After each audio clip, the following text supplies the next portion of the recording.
Hello दोस्तों, स्वागत है हमारे YouTube चैनल डियर लर्नर्स में। और आज की क्लास में हम लोग पढ़ेंगे टॉपिक जो हमारे चल रहे थे, तो उनमें हमने पढ़ा था पक्षियों के बारे में और फिर हमने पढ़ा कुछ जानवरों के बारे में।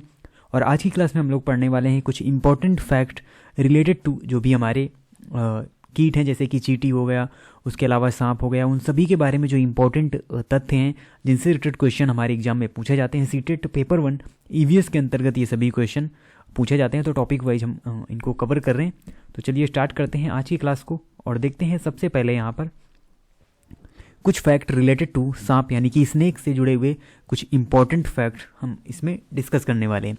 तो देखिए, सबसे पहले अगर बात करें तो हमारे देश में केवल 4 तरह के ही जहरीले सांप पाए जाते हैं। तो देखिए, सांप कई सारी यानी कई प्रकार के होते हैं, कई सारी प्रजातियां सांपों की पाई जाती हैं, लेकिन उनमें कुछ जहरीले होते हैं और कुछ जहरीले नहीं होते। तो ये आपको यहाँ पर पता होना चाहिए कि कौन कौन से जो सांप हैं वो हमारे जहरीले सांप होते हैं। तो अगर हम बात करें तो नाग, या जिसे हम इंग्लिश में कहते हैं कोबरा, फिर है करैत या जिसे कॉमन करैत के नाम से जाना जाता है, फिर है रसेल वाइपर और अफाई, ये सभी जहरीले सांप की श्रेणी में आते हैं।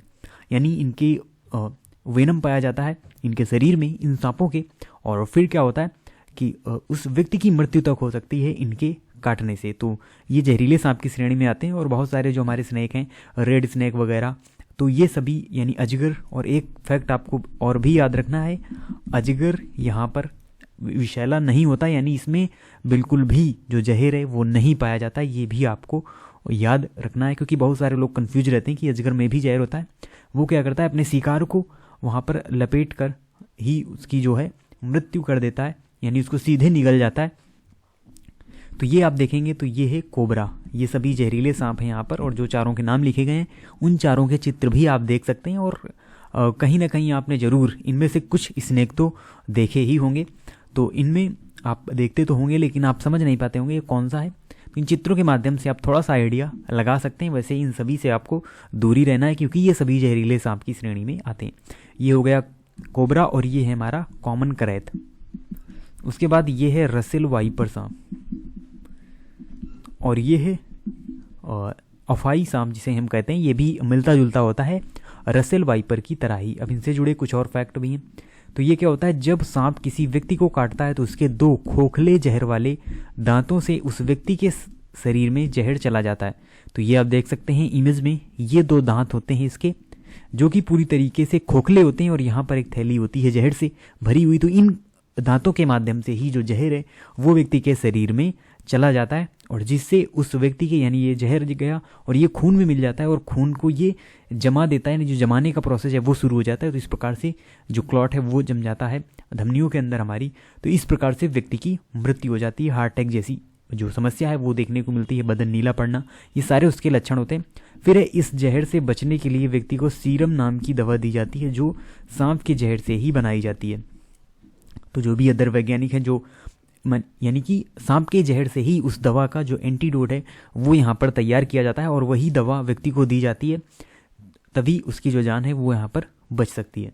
उसके बाद जो सांप के दांत हैं वो क्या होते हैं, नुकीले होते हैं। आप देख सकते हैं नुकीले दांत हैं, लेकिन वो अपने शिकार को चबा कर नहीं खाता बल्कि पूरा निगल जाता है। तो अजगर हो या अदर कोई सांप हो, सभी सांप क्या करते हैं, चबाकर भोजन को नहीं खाते बल्कि पूरी तरीके से ही निगल जाते हैं अपने शिकार को। तो ये उनकी एक विशेषता होती है। फिर अगले जो तथ्य हमारा फैक्ट है, सांप के बाहरी कान नहीं होते, वे जमीन पर हुए कंपन को ही सुन पाता है। और उसके बाद सांप सुन नहीं पाते, वे केवल बीन के हिलने के अनुसार अपना सिर हिलाते हैं, जिसे लोग नाचना कहते हैं। तो आपको भी बहुत कन्फ्यूजन, जब हम यानी अपने बचपन पे थे तो क्या होता था, जो सांप दिखाने वाला आया करता था तो वो बीन बजाता था, तब सांप इधर उधर को यानी हिलता रहता था। तो हमें ये लगता था कि इस बीन की आवाज़ को सुनकर ही सांप क्या करता है, नाचता है, लेकिन ऐसा बिल्कुल भी नहीं होता। सांप के कोई भी कान नहीं होते, यानी वो किसी भी चीज़ को सुन नहीं सकता, बल्कि वो कंपन को महसूस करता है और बीन के हिलने को वो देखता है। और जब देखता है तो बीन के हिलने के अनुसार ही अपना सिर हिलाता है। आपने कई सारी मूवी के अंदर भी देखा होगा, जैसे नागिन मूवी हो गई, इन सभी में क्या होता है, जो सपेरा होता है वो अपनी बीन को बजाता रहता है और इधर उधर हिलाता रहता है। तो उसी के अनुसार ही जो सांप है वो भी अपना सिर हिलाता रहता है, वो बीन की आवाज़ को सुन के अपना जो शरीर है वो नहीं हिलाता।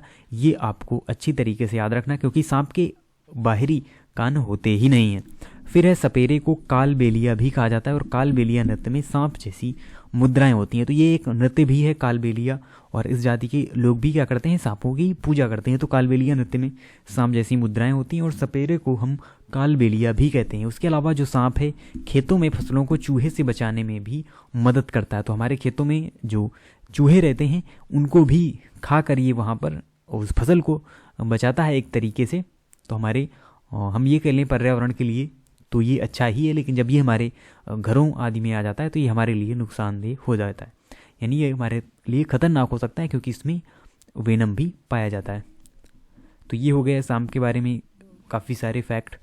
फिर है यहाँ पर चींटियों के बारे में। चींटियाँ मिलजुल कर रहती हैं और उनका काम आपस में बटा होता है। तो चींटियों के बारे में हमारे जीवन का एक महत्वपूर्ण प्राणी है, हम ये कह लें, क्योंकि हम अक्सर ही इसे देखते रहते हैं और साथ ही साथ हम इससे सीख भी ले सकते हैं, मोटिवेशन भी ले सकते हैं, क्योंकि ये क्या होता है, चींटी हमेशा अपने काम में निरंतर यहाँ पर परिश्रम करती रहती है। और आप देखेंगे कभी आप चींटी को रोक कर देखें, उसका रास्ता रोक कर देखें, तो जब तक आप उसे मार नहीं देते तब तक वो अपने काम से यहाँ पर पीछे नहीं हटेगी, बल्कि वो आगे ही बढ़ती रहेगी। उसके बाद जो रानी चींटियाँ होती हैं वो यहाँ पर अंडे देती हैं। तो रानी चींटी का काम होता है अंडे देना।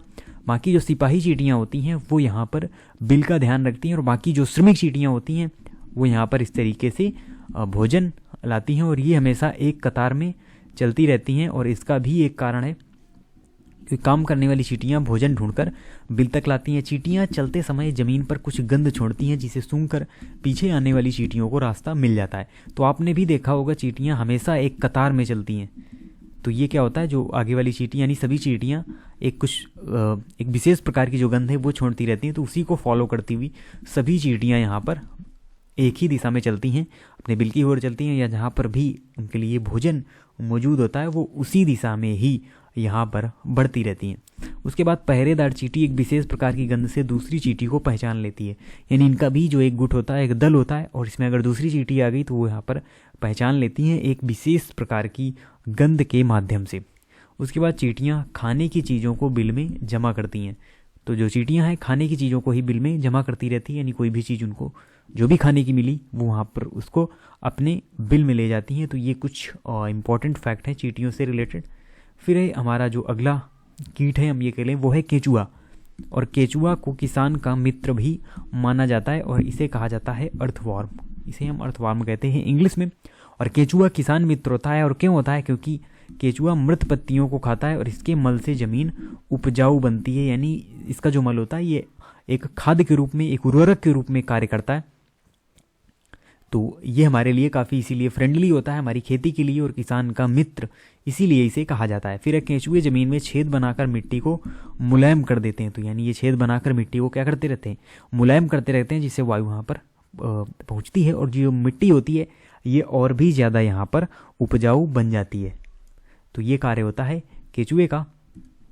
फिर आता है यहाँ पर रेशम का कीड़ा। तो क्वेश्चन कई बार पूछा जा चुका है, और जब भी ये पूछा जाए कि कौन सा ऐसा कीट है जो अपनी मादा को इसकी गंध से कई किलोमीटर की दूरी से पहचान लेता है, तो वो है रेशम का कीड़ा। तो रेशम का कीड़ा ही है जो अपनी मादा को इसकी गंध से कई किलोमीटर की दूरी से पहचान लेता है। तो ये क्वेश्चन आपको याद रखना है, और यही इस कीट से रिलेटेड एक फैक्ट है। उसके बाद देखते हैं लाइफ साइकिल ऑफ, यानी सिल्क वॉर्म इसे इंग्लिश में हम कहते हैं। और इसकी एक लाइफ साइकिल होती है, और एक बहुत ही बेहतरीन हम ये कह लें लाइफ साइकिल होती है, क्योंकि यहाँ पर देखिए एक्स है, एक्स से फिर क्या होता है, फिर ये बनता है लार्वा। तो इसका एक क्रम भी आ जाता है, आप क्रम भी इसका याद रखें। एक्स के बाद लार्वा, और लार्वा के बाद यहाँ पर स्पिन कोकून यानी कि फॉर्म प्यूपल स्किन बनती है, फिर बनता है प्यूपा, और प्यूपा के बाद ये बनता है एडल्ट यानी कि सिल्क मॉथ। तो आपको ध्यान रखना है एक्स से क्या बना, लार्वा बना, और लार्वा से फिर जो इसकी स्किन है वो बनी, फिर यहाँ पर प्यूपा का निर्माण होता है, और प्यूपा के बाद ये बनता है एक एडल्ट सिल्कवॉर्म, यानी कि एक एडल्ट रेशम का ये जो कीड़ा है वो यहाँ पर बनकर तैयार होता है। तो ये इसकी एक लाइफ साइकिल है। तो आज का जो हमारा वीडियो है छोटा ही रहने वाला है, क्योंकि यही जो 2-4 फैक्ट थे हमने सोचा थोड़ा सा अलग बना लें। वैसे तो हम इसे पशुओं के साथ यानी जानवरों के साथ ही कवर कर सकते थे, लेकिन हमने सोचा ये टॉपिक जो है वो अलग अलग थोड़ा सा रहना चाहिए, क्योंकि एक में हमने डिस्कस किया जो भी हमारे पक्षी थे उनके बारे में, और फिर हमने डिस्कस किया पशुओं के बारे में, जानवरों यानी एनिमल्स के बारे में कई सारे फैक्ट। और आज की क्लास में हम लोगों ने कुछ रेप्टाइल्स या जो कीट पतंगों से रिलेटेड फैक्ट्स थे उनके बारे में डिस्कस किया। और अब हम कुछ प्रीवियस ईयर क्वेश्चन फिर से करने वाले हैं। वैसे 5 से 6 क्लासेज हमने ऑलरेडी की थी ईवीएस की, जो प्रीवियस ईयर हमारे क्वेश्चन थे, और हम अब कुछ और प्रीवियस ईयर क्वेश्चन यहाँ पर करने वाले हैं जो कि एज इट इज़ पूछे गए हैं आपके सीटेट एग्ज़ाम में। तो आप इसी तरीके से चैनल से जुड़े रहें। मिलते हैं आपसे नेक्स्ट वीडियो में न्यू इंपॉर्टेंट क्वेश्चन के साथ, और तब तक के लिए धन्यवाद।